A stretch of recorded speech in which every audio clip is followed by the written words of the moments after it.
How y'all doing? Good morning. Thank you for letting me preach to you again.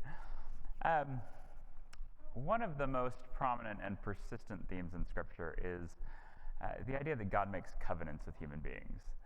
And I think that this concept is so central that sometimes we forget how distinctive it is. Covenants are common in the ancient world. We have examples of them from across the ancient Near East. There are marriage covenants. There are peace treaties in covenant form. It's a very common way of speaking in the ancient world. And they weren't just promises. A covenant was an agreement. It was a two-way, formal bounds of a relationship, and it always had obligations on both sides. It carried expectations for both parties to the covenant.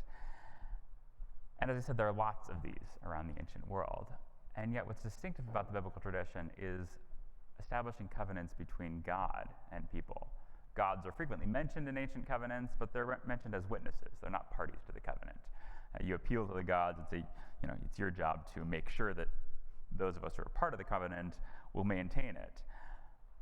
But in the biblical tradition, God is one of the parties. God enters into covenants with human beings. And that is remarkable in many ways because it implies, on the one hand, that we have obligations to God, which is most cultures accepted that, but also that God has obligations to us, that God is committed to us, that God will be faithful to us. The two parties in a covenant are meant to be faithful to each other. And so the text we're going to be looking at today is Genesis 21, which explores the nature of the covenant, but also the ways that it can go wrong, the ways that we can use our covenant relationship with God as a weapon to exclude others, and how God continues to be faithful even when that happens, how our failures don't bring an end to the covenant, but that God's grace continues beyond that and even beyond the bounds that we would set on it. And so I want to set the stage just a little bit, remind you of a little bit of the story of Abraham and Sarah for those who haven't spent a lot of time reading Genesis recently. As Haley mentioned a few weeks ago, Genesis, of course, begins with creation, the creation of the world and all that's in it. God establishes humanity as the representatives of God's authority on earth to put into practice his creative power, and yet in all sorts of ways we fall short of that. The first few chapters of Genesis, 3 to 11, depict in a series of stories how far we fall short of God's intent for us to be agents of creation and goodness and justice. And it raises the question, how can injustice and violence in the world be resolved when the problem is not just out there somewhere? It's not just a few people causing a problem, but it's something that all of us are a part of. We all contribute to it. We're all responsible for it. And I don't say that to make you feel guilty, but to acknowledge the fact that it can't just be pushed off on somebody else. We all have to consider our own place in this, our own obligations, our own expectations in our relationship with God. And so this is how the story of Abraham and Sarah begins. In Genesis 12, and you can put this up, Bennett, God calls Abraham and Sarah and says, "Go from your country and from your kindred and from your father's house to the land that I will show you." That's the obligation on their part. And then here's God's obligation. "I will make you a great nation. I will bless you. I will make your name great so that you will be a blessing. I will bless those who bless you, and the one who curses you I will curse. And in you all the families of the earth will be blessed." This is known as the Abrahamic covenant, and like all covenants, it has two sides. Abraham and Sarah are expected to go, to leave their homeland, to follow God to an unknown land, and God in turn will bless them, and through them to bless all people. But notice what God doesn't demand of them. They don't have to be perfect people. They don't have to be sinless. They don't have to never make mistakes, and they're not perfect people. If you read the following chapters, twice Abraham tries to pass Sarah off as his sister because he's afraid that some foreign king might kill him to steal her. But in the end, those kings do steal her, and the king himself challenges and rebukes Abraham for his dishonesty and his mistreatment of Sarah. And yet in neither case does God abandon them. In both cases, God protects them and continues to guide them and even provide for them. The most serious example, though, is in Genesis 16. So God has promised that they would become a great nation, but Sarah is unable to have children. And the years go by, the decades go by, and she cannot have a child, and eventually become desperate.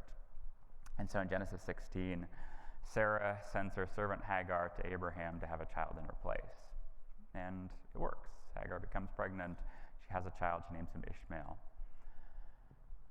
And then Sarah becomes very jealous. There's bad blood between Hagar and Sarah. Hagar is making fun of Sarah, and Sarah gets angry, and she starts abusing her, and it almost drives Hagar away. It's a story that is very similar to the one that we're going to be reading today. They treated her horribly. And yet, still, God doesn't abandon his relationship with Abraham and Sarah. In fact, in the following chapter, he reaffirms it, reaffirms that if they follow him, he will bless them and make them a great nation. But he also specifies for the first time that it is through Sarah that that great nation will come, that God chose Sarah, not just Abraham, that the covenant is with Sarah just as much as it is with Abraham, and that she too will have a son. And she laughs. She's like, I'm 90 years old. That's not going to happen. And that brings us to our text for today, which begins with the joyful fulfillment of this promise in 21:1-7. It says, the Lord dealt with Sarah as he had said, and the Lord did for Sarah as he had promised. Sarah conceived and bore Abraham a son in his old age at the time of which the Lord had spoken to him. Abraham gave the name Isaac to his son, whom Sarah bore to him. As Sarah said, God has brought laughter to me. Everyone who hears will laugh with me. These verses emphasize 3 times, it almost feels repetitive, the fulfillment of God's promises to them. God dealt with Sarah as he had said. The Lord did for Sarah as he had promised at the time which God had spoken. It emphasizes again and again that despite everything that has happened, despite decades of struggle, despite their mistreatment of Hagar, despite all of the ways that they've fallen short, despite her doubts, her laughter, God fulfills his promise. And the result is joy. She's laughing genuinely now. And she says, everybody's going to laugh with me. They even name their son Isaac, which means laughter in Hebrew.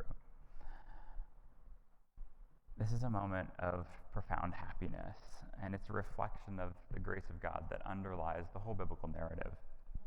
This sense that no matter what happens, no matter how long it takes, no matter how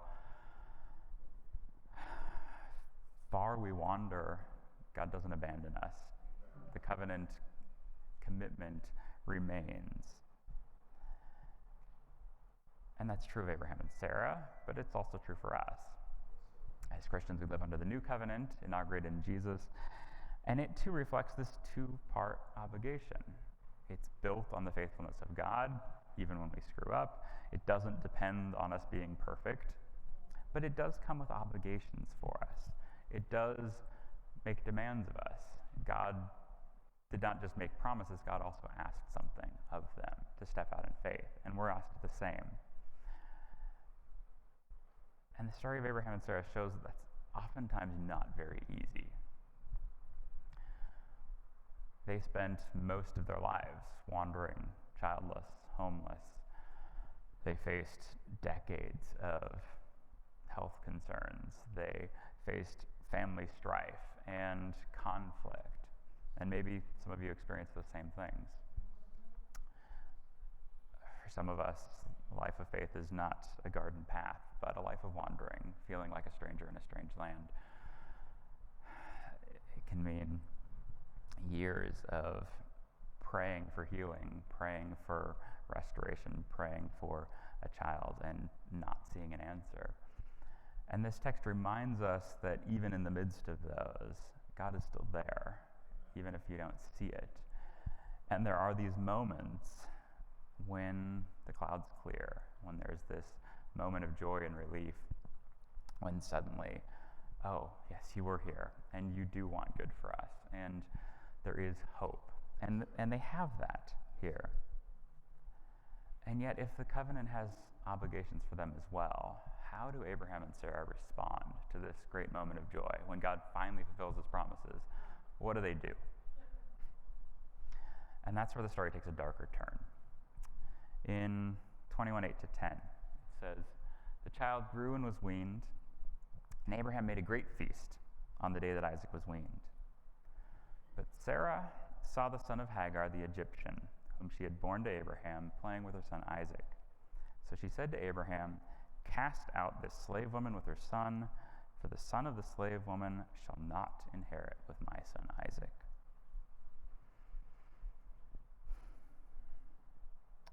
It starts with a feast, right? They're celebrating.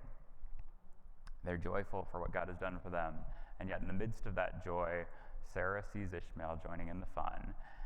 And despite what she said just a few verses earlier, that everybody will laugh with me, when she sees him joining in, she's angry.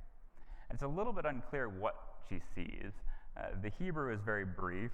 The Greek, which is actually what this translation follows, says that he was playing with Isaac, which sounds innocuous enough. The Hebrew just says he was laughing. It uses the same verb as Sarah had just used to describe what everyone's going to do to celebrate. Many translations kind of tweak that and they say he was mocking, which is a loose way of taking that same verb, but it doesn't seem to fit here. It's probably a way of justifying Sarah's actions, but it's the same verb. She said everybody's going to laugh with me. Here's Ishmael laughing. And she's not pleased with that. She's not satisfied that Abraham's other son is joining in the celebration. She's mad, and mad enough to kick him and his mother out. She doesn't want him to have any part in the blessing that God has given her family. And so it is a deeply cynical and disturbing reaction, but perhaps it's not an uncommon one. I think that we see similar patterns today in big ways, but also in small ones. We've got some kids in the room, right? You kids, how many of you have complained to your parents when they made you share something that you really didn't want to share with your brothers or sisters? How many of you have gotten upset and jealous when one of your siblings got something that you didn't get to have? If you don't remember, your parents will remind you. But they'll probably also tell you that they did the same thing. We all did the same thing when we're kids. And we're supposed to outgrow that, but we don't always. For some of us, sibling rivalry continues. I have to admit I'm a little bit competitive with my brothers too. I've got two younger ones. The youngest makes about 3 times as much as I do, so that's fine. The middle one, though, has been a pastor. He actually preached in another church in Spokane last week. He preached for an hour, I'm told, so I think I should go 2, right?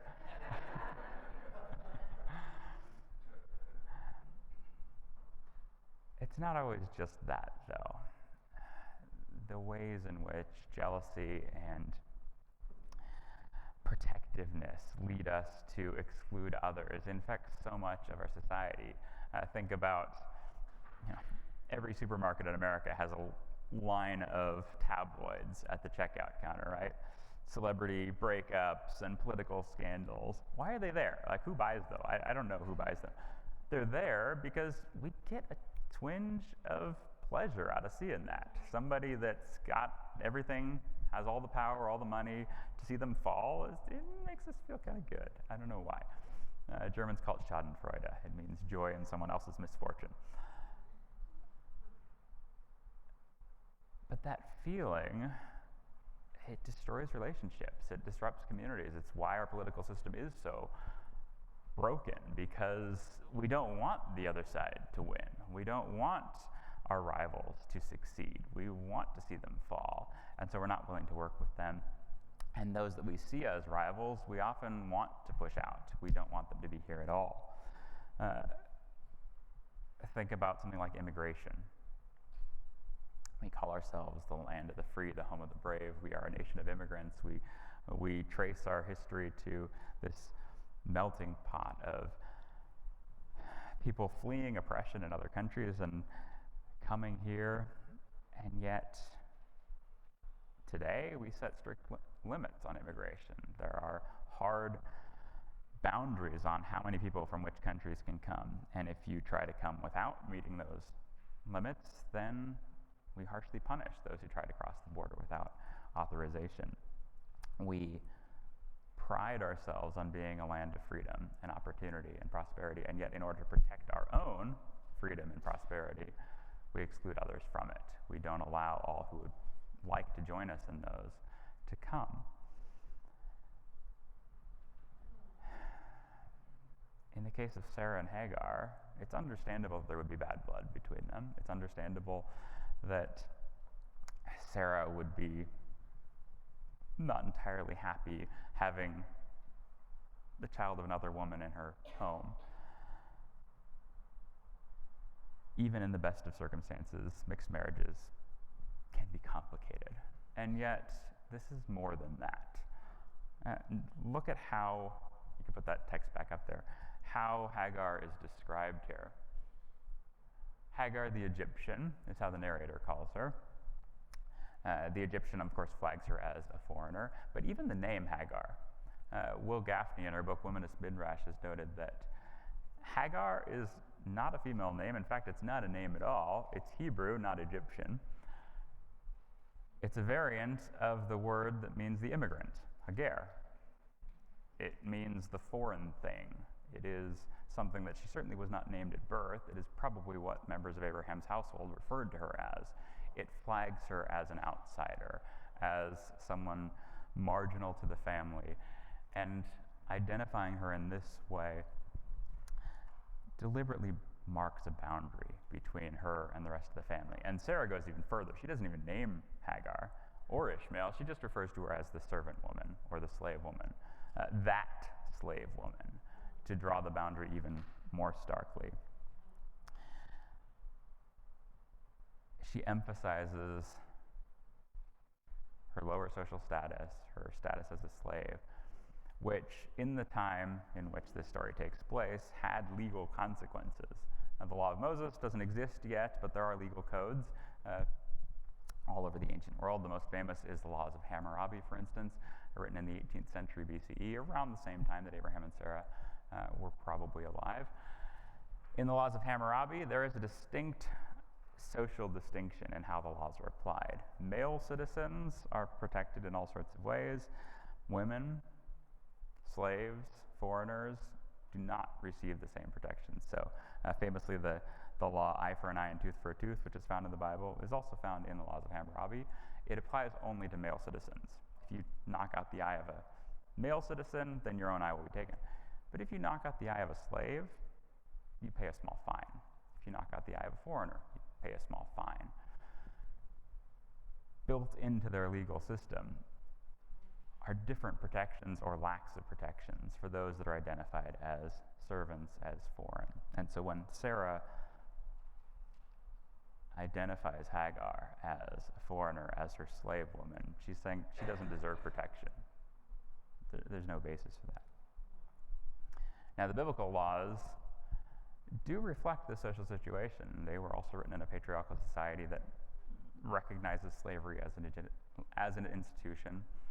But the biblical laws actively reject this dismissal of the foreigner, of the woman, of the servant as somehow less important, and actively seek to promote the welfare of those that society marginalizes. And so you see this in Leviticus, for instance. Famously, Leviticus 19:18 says, "You shall love your neighbor as yourself," which Jesus later highlights as central. One of the two pillars of the biblical tradition is love your neighbor as yourself and love the Lord your God with all your heart, soul, mind, and strength, which incidentally are the same two poles of the covenant, right? Obligations to God and obligations to others. Love your neighbor as yourself, we know that one. But just a little bit later in the same chapter, it also says, love the immigrant, Hagar, as yourself, because you were immigrants in the land of Egypt. Now, this is the law of Moses. It's well after the time of Abraham and Sarah, but for readers of this text, for readers of Genesis who know the law of Moses, when Hagar is referred to as Hagar, the Egyptian, would they not have thought of this text? This command that we are to love the immigrant. We are to care for them as we would for ourselves, because we ourselves are immigrants. In fact, immigrants from Egypt too. And yet, Sarah and Abraham utterly fail, in the case of Hagar, to do this. Instead of loving her, Sarah calls for exclusion.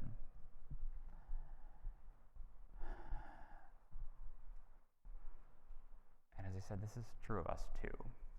For all of our commitments to equality, we say in the Declaration of Independence that all men are created equal and endowed by their Creator with unalienable rights. We've never actually put that into practice. We have never applied our laws equally to all people. Originally, African Americans were considered 3/5 of a person and not granted any human rights. Women, racial minorities in general, and immigrants have, across our entire history, not been granted the same rights as others. And even after the abolition of slavery, for instance, we continued to allow slavery and the restriction of rights for anyone convicted of a crime, which has laid the foundation for our current system of mass incarceration, in which nearly 2 million Americans are forcibly detained, and nearly 80 million have criminal records, which in many states actively restrict rights to vote, rights to carry a firearm, rights to receive public services. We have, to this day, a legal system that actively discriminates against certain groups of people. We have, like Sarah, determined that our own safety and security is justification enough to exclude those that we see as a threat. And yet, the problem of injustice and evil cannot be overcome, as no matter how many millions we arrest and try and convict, we cannot overcome these simply by pushing aside those we see as threatening. There is a Russian author named Alexander Solzhenitsyn. He himself was sent off to the gulags in Stalin's Russia, I believe. He said at one point, "If it were all so simple, if only there were evil people insidiously committing evil deeds, and it were necessary only to separate them from the rest of us and destroy them." But the line dividing good and evil cuts through the heart of every human being. And who is willing to destroy a piece of his own heart? We're all part of the problem. We can't overcome injustice just by getting rid of the people that we think are threatening to us. And I think that most of us know that. I suspect when we read this story, we don't identify with Sarah here. We aren't, hoorahing for kicking out Ishmael and her son. We probably are more inclined to identify with Abraham here. Because Abraham, it says, is distressed. You can put up the next text. The matter was very distressing to Abraham on account of his son. But God said to Abraham, "Do not be distressed because of the boy and because of the slave woman. Whatever Sarah says to you, do as she tells you, for it is through Isaac that offspring should be named for you. As for the son of the slave woman, I will make a nation of him also, because he is your offspring." So Abraham rose early in the morning, took bread and a skin of water, and gave it to Hagar, putting it on her shoulder along with the child, and sent her away.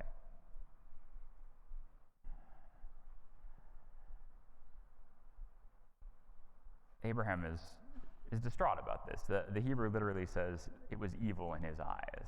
He does not agree with Sarah's plan. He doesn't want this to happen to his son. Hagar is kind of there along for the ride. He doesn't necessarily express distress for her, but he's opposed to this. He doesn't think that this is just.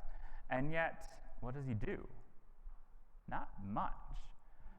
He doesn't object to her plan. He doesn't prevent it from happening. He doesn't stop the injustice. He gives her a little bit of water and bread, but he lets her go. He sends her out. And it doesn't actually do any good. And how often do we do this? We see injustice taking place, racial discrimination, mass incarceration, migrants imprisoned at our southern border, homelessness and poverty more generally, and we get very concerned. We post on social media, or we pray, or maybe we give a sermon on social justice. But what do we do in response to this? At a recent church staff meeting, Geneva pointed out that we like to talk in this church about racial justice, about inclusion, about everyone being welcome, and yet do we actively break down the barriers that prevent people from feeling welcome? Do we put this into practice?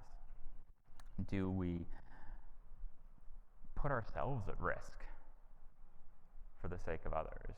Do we devote our time and energy to change the injustices in our society, or do we just talk about them? Partly in an attempt to put this into practice, I recently started a job at a behavioral rehabilitation home for troubled teens. The girls there are from a variety of racial and economic backgrounds, but all of them have been utterly failed by our foster system. Most of them have bounced through dozens of different homes. All of them have faced profound trauma, and they need someone to love them and care for them and treat them as human beings, and they haven't gotten that. And they're broken by it. They face all sorts of challenges they don't trust. And so it's hard work to, on the one hand, provide the boundaries that they need in order to figure out how do I live in peace with a household, but also to just care for them, even when they don't recognize it. It is hard work, but it's also such important work. And most kids in that situation just don't get it. There are over 200,000 children who enter the foster care system every year in this country, thousands more who become homeless in other ways, and disproportionately, they are people of color, the poor, LGBTQ+, and struggling with various mental health and physical challenges. And as a society, we do not do nearly enough to protect and provide for them. Among those, the one that particularly stands out to me, because I have a child who is trans, are LGBTQ youth, who are statistically twice as likely to face homelessness and housing insecurity than other teens. And the primary reason for that is because they have been kicked out by their own families. And the saddest thing about that is that in many cases it was Christians who kicked them out. Christians who believed that it was their duty, their obligation even, God's will, to reject something that they see as sinful, to draw a boundary. And that's perhaps the hardest thing about this text too, is that Abraham's distressed, and God doesn't challenge him. God tells him to listen to Sarah. And so is God partly responsible here for the injustice that occurs to Hagar and Ishmael? I don't know that we can too quickly dismiss that. Last time I preached, I talked about the book of Job, right? The whole book is about how if God made the world, does God not bear responsibility for the injustice that takes place? And that book leaves that question somewhat open. And I think this text does too. And yet, I suspect that there's another way of reading this. If you could put that part of the text back up there. Yeah. There's another way of reading this command, though. God tells him to listen. He allows Hagar and Ishmael to leave. Perhaps not because God is approving of the mistreatment of them, but because a boundary does need to be made, because sometimes it's not safe at home. Sarah has already proven previously that she was willing to mistreat Hagar. Maybe Hagar needed to get out of the situation. Because when God says, listen, he also adds, but I will also make him a great nation. He, in fact, extends the covenant that had already been made with Abraham and Sarah to Hagar and Ishmael. Though they're kicked out of Abraham's house, they're not excluded from God's covenant. And so God says, no, you need space. They can go, but I will not abandon them. And yet, the consequences of this decision remain awful. Put up the next slide.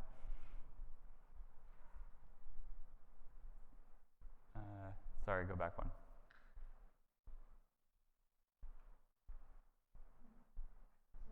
Something's missing. It says, and she departed and wandered about in the wilderness of Beersheba. When the water in the skin was gone, she cast the child under one of the bushes. Then she went and sat down opposite him, a good way off, about the distance of a bow shot. For she said, do not let me look on the death of the child. And as she sat opposite him, she lifted up her voice and wept.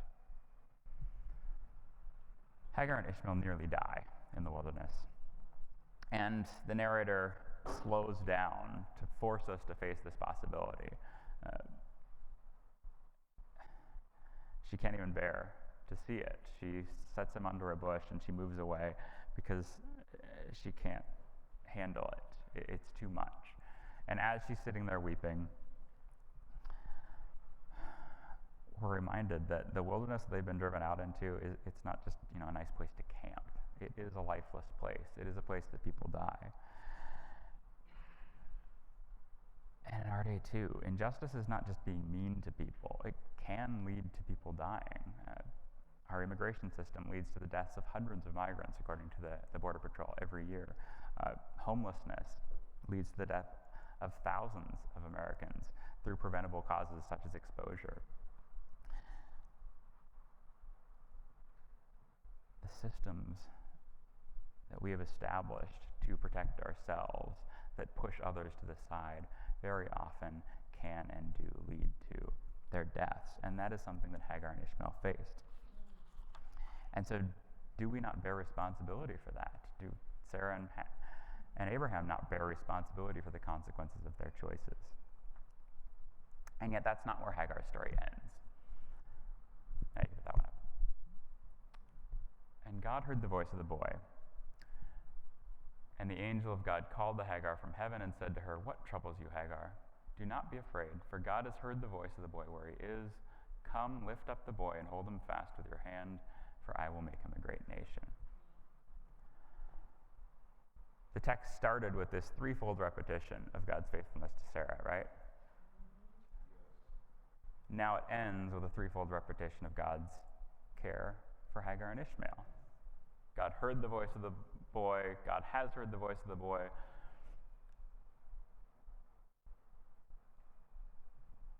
And God will make him a great nation.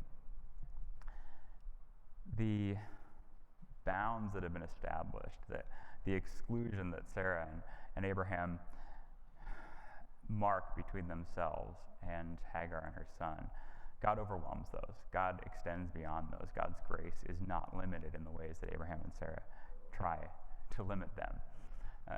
The covenant does not end even when we try to draw bounds around it. And yet those bounds are still left in place.